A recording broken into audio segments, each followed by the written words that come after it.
महामार्गावर विकास कामांचा बोजवारा।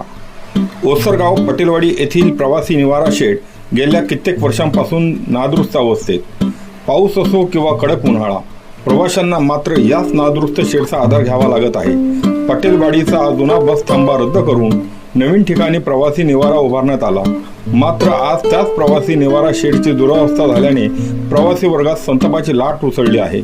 जनतेच्या पैशातून सुविधा उभारण्याच्या आणि काही वर्षातच त्या नादुरुस्त व्हायच्या, मग याच कामांचा दर्जा तपासला जातोय तरी कुठे आणि जबाबदारी निश्चित करणार कोण? केवळ पटेलवाडीच नाही, मुंबई गोवा महामार्गावरील अनेक प्रवासी निवारा शेडच्या दुरावस्थेचा प्रश्न आता ऐरणीवर आला आहे। निवडून दिलेले लोकप्रतिनिधी आणि संबंधित प्रशासन या गंभीर प्रश्नांकडे कधी लक्ष देणार?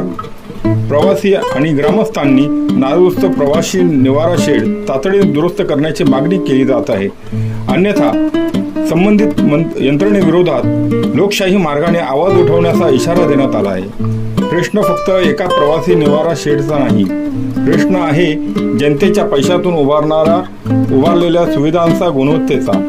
प्रवाशांना सुविधा निवारा मिळणार कधी, यंत्रणा जागी होणार कधी, हा प्रश्न आता जनतेचा आहे। ब्युरो रिपोर्ट, जनता प्रभाव न्यूज।